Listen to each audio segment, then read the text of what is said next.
شروع اللہ کا نام لے کر جو بڑا مہربان نہایت رحم والا ہے۔ الف لام را، یہ ایک پر نور کتاب ہے، اس کو ہم نے تم پر اس لیے نازل کیا ہے کہ تم لوگوں کو اندھیروں سے نکال کر روشنی کی طرف لے جاؤ، یعنی ان کے پروردگار کے حکم سے عزت والے خوبیوں والے مالک کے راستے کی طرف، یعنی اس اللہ کے راستے کی طرف کہ جو کچھ آسمانوں اور زمین میں ہے سب اسی کا ہے، اور ان کافروں کے لیے عذاب شدید کی وجہ سے تباہی اور بربادی مقدر ہے، جو آخرت کے مقابلے میں دنیاوی زندگی کو پسند کرتے اور لوگوں کو اللہ کے راستے سے روکتے اور اس میں کجی چاہتے ہیں۔ یہ لوگ بڑے دور کی گمراہی میں ہیں، اور ہم نے کوئی پیغمبر نہیں بھیجا مگر وہ اپنی قوم کی زبان بولتا تھا تاکہ انہیں احکام الہی کھول کھول کر بتا دے۔ پھر اللہ جسے چاہتا ہے گمراہ رہنے دیتا ہے اور جسے چاہتا ہے ہدایت دیتا ہے، اور وہ غالب ہے، حکمت والا ہے۔ اور ہم نے موسیٰ کو اپنی نشانیاں دے کر بھیجا کہ اپنی قوم کو تاریکیوں سے نکال کر روشنی میں لے جاؤ اور ان کو اللہ کے دن یاد دلاؤ، اور اس میں ان لوگوں کے لیے جو صابر و شاکر ہیں نشانیاں ہیں۔ اور جب موسیٰ نے اپنی قوم سے کہا کہ اللہ نے جو تم پر مہربانیاں کی ہیں ان کو یاد کرو، جبکہ اس نے تم کو فرعون کی قوم سے رہائی بخشی، وہ لوگ تمہیں برے برے عذاب دیتے تھے اور تمہارے بیٹوں کو مار ڈالتے تھے اور تمہاری لڑکیوں کو زندہ رہنے دیتے تھے، اور اس میں تمہارے پروردگار کی طرف سے بڑی آزمائش تھی۔ اور جب تمہارے پروردگار نے تم کو آگاہ کیا کہ اگر شکر کرو گے تو میں تمہیں زیادہ دوں گا، اور اگر ناشکری کرو گے تو یاد رکھو کہ میرا عذاب بھی سخت ہے۔ اور موسیٰ نے صاف صاف کہہ دیا کہ اگر تم اور جتنے اور لوگ زمین میں ہیں سب کے سب ناشکری کرو تو بھی اللہ بے نیاز ہے، قابل تعریف ہے۔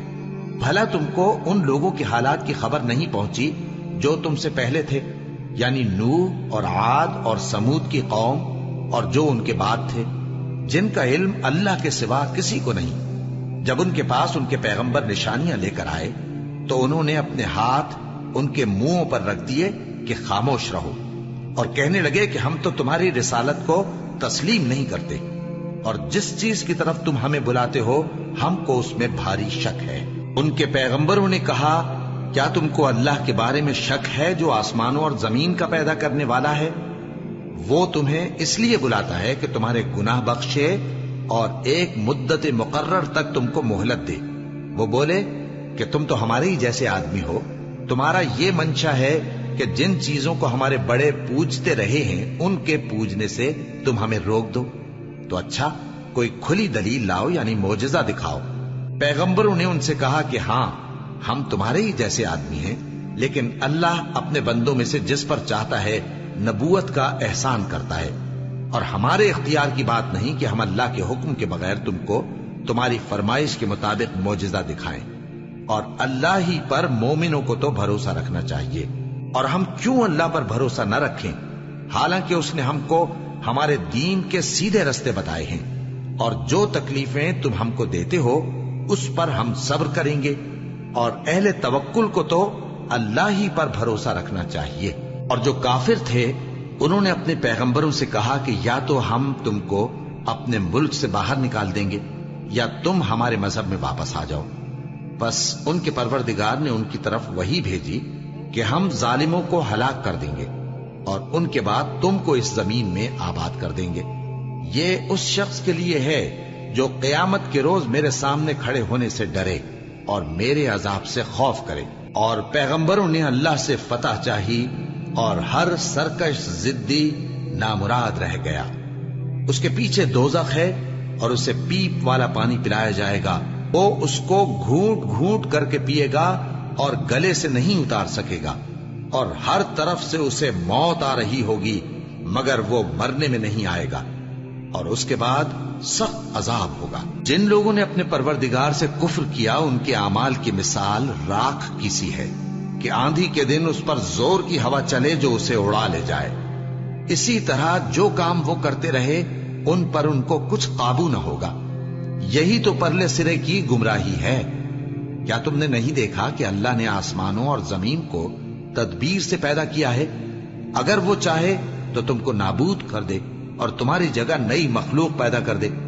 اور یہ اللہ کو کچھ بھی مشکل نہیں۔ اور قیامت کے دن سب لوگ اللہ کے سامنے کھڑے ہوں گے تو غریب پیروکار بڑے بن بیٹھنے والوں سے کہیں گے کہ ہم تو تمہارے پیرو تھے، کیا تم اللہ کا کچھ عذاب ہم پر سے دفع کر سکتے ہو؟ وہ کہیں گے کہ اگر اللہ ہم کو ہدایت کرتا تو ہم تم کو ہدایت کرتے۔ اب ہم گھبراہٹ ظاہر کریں یا صبر کریں ہمارے حق میں برابر ہے، کوئی جگہ رہائی کی ہمارے لیے نہیں ہے۔ اور جب حساب کتاب کا کام فیصل ہو چکے گا تو شیطان کہے گا جو وعدہ اللہ نے تم سے کیا تھا وہ تو سچا تھا، اور جو وعدہ میں نے تم سے کیا تھا وہ جھوٹا تھا، اور میرا تم پر کسی طرح کا زور نہیں تھا۔ ہاں، میں نے تم کو گمراہی اور باطل کی طرف بلایا تو تم نے جلدی سے اور بے دلیل میرا کہنا مان لیا۔ تو آج مجھے ملامت نہ کرو، اپنے آپ ہی کو ملامت کرو۔ نہ میں تمہاری فریاد رسی کر سکتا ہوں اور نہ تم میری فریاد رسی کر سکتے ہو۔ میں اس بات سے انکار کرتا ہوں کہ تم پہلے مجھے شریک بناتے تھے۔ بے شک جو ظالم ہیں ان کے لیے درد دینے والا عذاب ہے۔ اور جو ایمان لائے اور عمل نیک کرتے رہے وہ بہشتوں میں داخل کیے جائیں گے جن کے نیچے نہریں بہ رہی ہیں۔ اپنے پروردگار کے حکم سے وہ ہمیشہ ان میں رہیں گے، وہاں وہ ہر ملاقات پر ایک دوسرے کو سلام کہیں گے۔ کیا تم نے نہیں دیکھا کہ اللہ نے کلمہ طیبہ کی کیسی مثال بیان فرمائی ہے؟ وہ ایسی ہے جیسے پاکیزہ درخت جس کی جڑ مضبوط ہو اور شاخیں آسمان میں پھیلی ہو، وہ اپنے پروردگار کے حکم سے ہر موقع پر پھل لاتا ہو۔ اور اللہ لوگوں کے لیے مثالیں بیان فرماتا ہے تاکہ وہ نصیحت حاصل کریں۔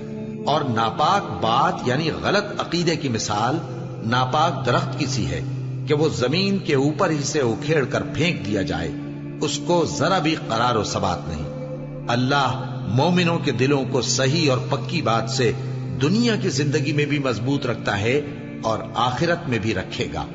اور اللہ بے انصافوں کو گمراہ کر دیتا ہے اور اللہ جو چاہتا ہے کرتا ہے۔ کیا تم نے ان لوگوں کو نہیں دیکھا جنہوں نے اللہ کے احسان کو ناشکری سے بدل دیا اور اپنی قوم کو تباہی کے گھر میں لا اتارا، یعنی دوزخ میں، کہ سب ناشکرے اس میں داخل ہوں گے اور وہ برا ٹھکانہ ہے۔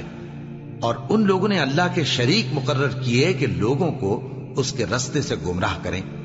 کہہ دو کہ چند روز فائدے اٹھا لو، آخر کار تم کو دوزخ کی طرف لوٹ کر جانا ہے۔ اے پیغمبر، میرے مومن بندوں سے کہہ دو کہ نماز پڑھا کریں اور اس دن کے آنے سے پیشتر جس میں نہ اعمال کا سودا ہوگا اور نہ دوستی کام آئے گی، ہمارے دیے ہوئے مال میں سے پوشیدہ اور علانیہ خرچ کرتے رہیں۔ اللہ ہی تو ہے جس نے آسمانوں اور زمین کو پیدا کیا اور آسمان سے مے برسایا، پھر اس سے تمہارے کھانے کے لیے پھل پیدا کیے اور کشتیوں اور جہازوں کو تمہارے زیر فرمان کیا تاکہ وہ سمندر میں اس کے حکم سے چلے، اور نہروں کو بھی تمہارے زیر فرمان کیا، اور سورج اور چاند کو تمہارے لیے کام میں لگا دیا کہ دونوں دن رات ایک ڈگر پر چل رہے ہیں، اور رات اور دن کو بھی تمہاری خاطر کام میں لگا دیا، اور جو کچھ تم نے مانگا سب میں سے تم کو عنایت کیا۔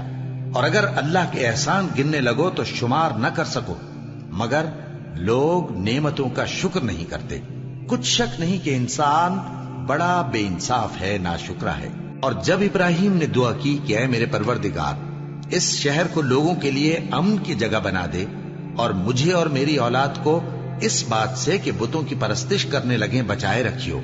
اے پروردگار، انہوں نے بہت سے لوگوں کو گمراہ کیا ہے، سو جس شخص نے میرا کہا مانا وہ میرا ہے، اور جس نے میری نافرمانی کی تو تو بخشنے والا ہے، مہربان ہے۔ اے پروردگار، میں نے اپنی اولاد ایک وادی میں جہاں کھیتی نہیں تیرے عزت و ادب والے گھر کے پاس لا بسائی ہے۔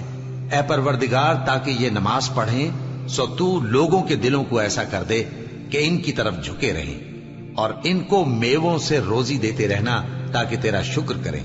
اے پروردگار، جو بات ہم چھپاتے اور جو ظاہر کرتے ہیں تو سب جانتا ہے، اور اللہ سے کوئی چیز مخفی نہیں، نہ زمین میں نہ آسمان میں۔ اللہ کا شکر ہے جس نے مجھ کو بڑی عمر میں اسماعیل اور اسحاق بخشے، بے شک میرا پروردگار دعا سننے والا ہے۔ اے پروردگار، مجھ کو ایسی توفیق عنایت کر کہ نماز پڑھتا رہوں، اور میری اولاد کو بھی یہ توفیق بخش۔ اے پروردگار، میری دعا قبول فرما۔ اے پروردگار، حساب کتاب کے دن میری اور میرے ماں باپ کی اور مومنوں کی مغفرت کیجو۔ اور مومنوں یہ نہ سمجھنا کہ یہ ظالم جو کام کر رہے ہیں اللہ ان سے بے خبر ہے، وہ ان کو اس دن تک مہلت دے رہا ہے جبکہ دہشت کے سبب آنکھیں پھٹی کی پھٹی رہ جائیں گی اور لوگ سر اٹھائے ہوئے میدان قیامت کی طرف دوڑ رہے ہوں گے، ان کی نگاہیں خود اپنی طرف لوٹ نہ سکیں گی اور ان کے دل مارے خوف کے ہوا ہو رہے ہوں گے۔ اور لوگوں کو اس دن سے آگاہ کر دو جب ان پر عذاب آ جائے گا، تب ظالم لوگ کہیں گے کہ اے ہمارے پروردگار ہمیں تھوڑی سی مہلت عطا کر تاکہ ہم تیری دعوت توحید قبول کریں اور تیرے پیغمبروں کے پیچھے چلیں۔ تو جواب ملے گا، کیا تم پہلے قسمیں نہیں کھایا کرتے تھے کہ تم کو اس حال سے جس میں تم ہو زوال نہیں ہوگا؟ اور جو لوگ اپنے آپ پر ظلم کرتے تھے تم ان کے مکانوں میں رہتے تھے، اور تم پر ظاہر ہو چکا تھا کہ ہم نے ان لوگوں کے ساتھ کس طرح کا معاملہ کیا تھا، اور تمہارے سمجھانے کے لیے مثالیں بیان کر دی تھی۔ اور انہوں نے بڑی بڑی تدبیریں کی اور ان کی سب تدبیریں اللہ کے ہاں لکھی ہوئی ہیں۔ گو وہ تدبیریں ایسی غضب کی تھیں کہ ان سے پہاڑ بھی ٹل جائیں۔ تو ایسا خیال نہ کرنا کہ اللہ نے جو اپنے پیغمبروں سے وعدہ کیا ہے وہ اس کے خلاف کرے گا۔ بے شک اللہ زبردست ہے، بدلہ لینے والا ہے۔ جس دن یہ زمین دوسری ہی زمین بنا دی جائے گی اور آسمان بھی بدل دیے جائیں گے اور سب لوگ اللہ کے سامنے نکل کھڑے ہوں گے جو یکتا ہے، بڑا زبردست ہے۔ اور اس دن تم گناہگاروں کو دیکھو گے کہ زنجیروں میں جکڑے ہوئے ہیں، ان کے کرتے تارکول کے ہوں گے اور ان کے چہروں کو آگ لپٹ رہی ہوگی، یہ اس لیے کہ اللہ ہر شخص کو اس کے اعمال کا بدلہ دے۔ بے شک اللہ جلد حساب لینے والا ہے۔ یہ قرآن لوگوں کے نام اللہ کا پیغام ہے تاکہ ان کو اس سے ڈرایا جائے اور تاکہ وہ جان لیں کہ وہی اکیلا معبود ہے اور تاکہ اہل عقل نصیحت حاصل کریں۔